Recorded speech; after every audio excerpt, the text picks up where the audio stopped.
최근 독일 베를린에 설치된 소녀상 문제가 국제적 이슈가 되고 있습니다. 과거 독일에 소녀상이 한두 개 설치된 적은 있는데 철거가 된 상태고, 현재는 프랑크푸르트 한 교회에 소녀상이 설치가 되어 있다고 합니다. 그런데 그곳은 이제 사유지이고, 공공부지에 설치된 소녀상은 이번 미테구에 설치된 소녀상이 최초라고 합니다. 이렇게 소녀상이 설치가 되자 일본 정부는 모테기 외무상, 주독 일본 대사관 등이 나서서 독일의 중앙지방정부 가릴 것 없이 전방위적 외교적 노력을 하게 되고 항의를 이어갑니다. 이에 굴복한 밑에 구청장은 이제 철거 명령을 내게 되는데, 이때 명분으로 삼은 거는 허가받을 당시에는 소녀상만을 허가를 받았고, 그 옆에 비문이 있는데, 비문에는 이제 전쟁 당시에 일본군이 여성들을 성노예로 강제 동원했다고 하는 비문이 있는데, 그 비문은 이제 허가를 받지 않았다는 명분을 삼았다고 합니다. 이에 반발한 코리아 협회 등이 법원에 가처분 신청을 내게 되고, 녹색당 등의 반발이 이어졌다고 합니다. 녹색당은 우리로 말하면 약간 진보적 색채의 정당인데, 참고로 밑에 구청장이 슈테판 폰 다셀 구청장은 녹색당 소속이라고 합니다. 이러저러한 압력을 받게 된 슈테판 폰 다셀 구청장은 법원의 가처분 결정이 내려질 때까지 자신의 철거 명령을 중단하는 선언을 하게 됩니다. 한국 등 언론에서는 이를 승리하는 자축의 분위기였다라고 긍정적인 보도가 일색이었는데, 현장에서 보내온 동영상을 보면 약간 뉘앙스가 다름을 알 수가 있습니다. 현장 교민이 찍은 동영상을 직접 들어보겠습니다. 슈테판 폰 다셀 구청장의 말입니다. Gerade vorhin gesagt, das ist ja keine Frage der Vergangenheit, es ist eine Frage der letzten Jahre und es passiert, auch das ist gesagt worden, immer wieder. Und das zu thematisieren und da darf ich Ihnen wirklich zusichern, da sind wir alle einer Meinung, dass sich das nicht wiederholt und dass das beendet werden muss. Sich dafür zu engagieren, das finde ich sehr, sehr ehrenwert. Und das kann auch nicht oft genug gesagt werden. Der Korea-Verband hat ja jetzt gegen die Entscheidung des Bezirksamts ist er vor Gericht gegangen und natürlich werden wir die Pause, die jetzt dadurch entsteht, also wir werden da jetzt natürlich nicht auf unseren Bescheid beharren, also dass am 14. Oktober dieses Denkmal entfernt werden soll, sondern diese Pause, die es jetzt durch die Beratung im Gericht gibt, dafür nutzen, noch einmal sehr gründlich zu überlegen, welche Argumente dafür und welche Argumente dagegen sprechen und ob wir alles richtig abgewogen haben.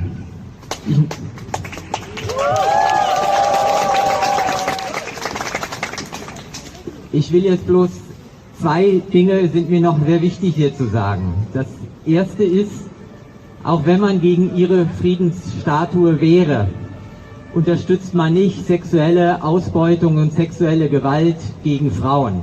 Das eine ist das eine, das andere ist das andere.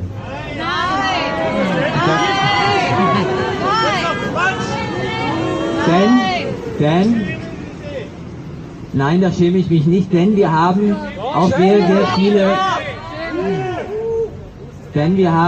auch sehr viele Zuschriften von japanischen Mitbürgern und Mitbürgerinnen bekommen, die diese Friedensstatue eben nicht als Friedensstatue empfinden. Und auch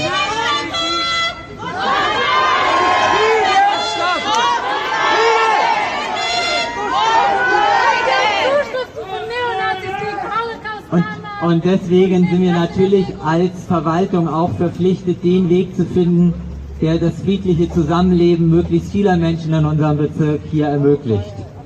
Richtig ist, und das will ich auch nochmal sagen, ohne die Verantwortung hier von mir zu schieben, und das ist ja auch schon gesagt worden, dass die Diskussion um die Friedensstatue nicht nur hier in dem Bezirk stattgefunden hat, sondern auch auf Landes- und auf Bundesebene, und auch der japanische Außenminister hat mit dem deutschen Außenminister gesprochen. Nein.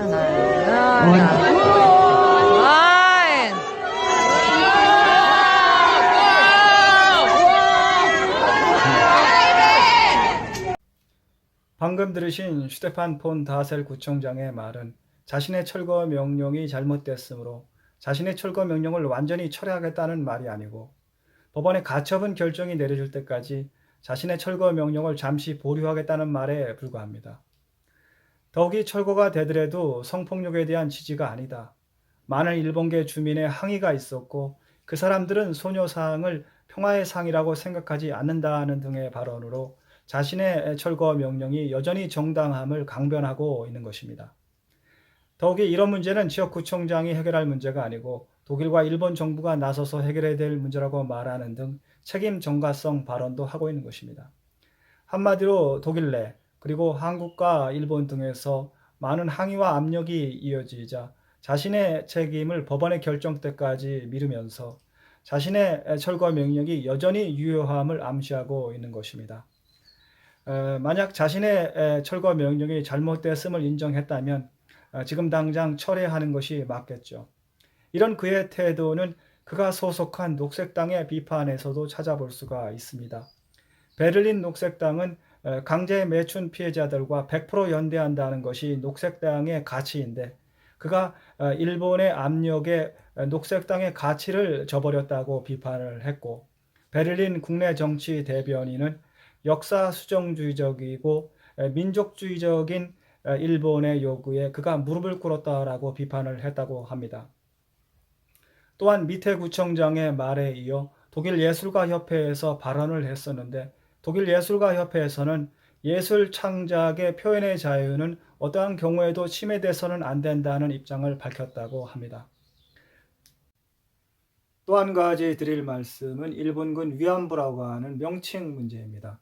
영어로는 이제 컴포트 위민이라고 하는데 이 일본군 위안부라고 하는 명칭은 일본에서 사용하는 용어로서 자신들의 범죄 행위를 미화하고 정당화하는 용어라고 생각을 합니다. 제가 이렇게 생각하는 이유는 제가 처음 영국에 왔을 때 영국인 호스트 패밀리 집에 산 적이 있습니다. 당시 1999년이었는데 그 집에는 일본인 여학생이 한 명 살고 있었습니다. 어느 날 우연한 기회에 일본군 위안부 문제가 주제로 나왔습니다.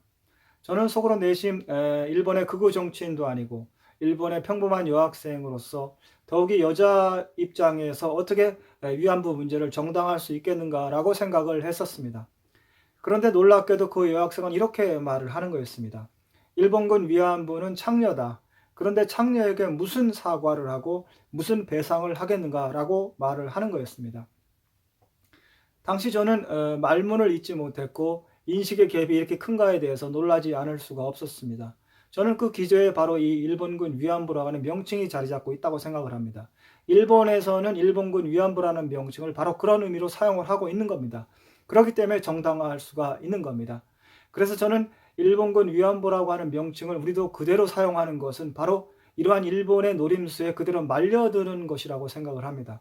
그래서 저는 일본군 위안부라는 명칭 대신 전시 강제 동원 성노예 사건, 영어로는 워타임 섹스 슬레이브 이렇게 부르는 게 맞다고 봅니다.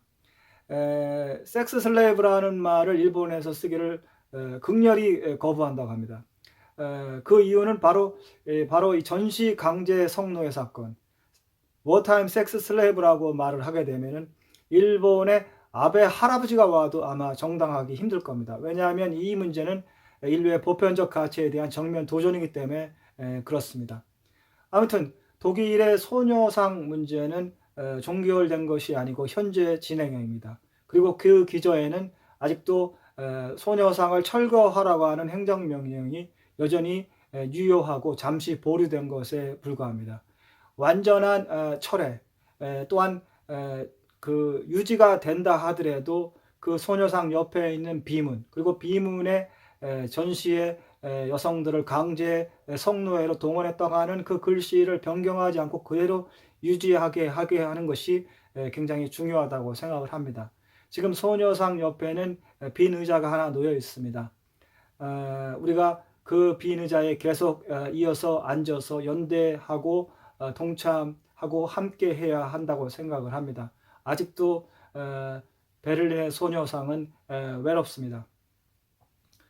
오늘 동영상은 독일 교민의 도움이 있었습니다. 독일에 거주하는 베를린에 거주하시는 강동환 예술가님의 도움이 있었습니다.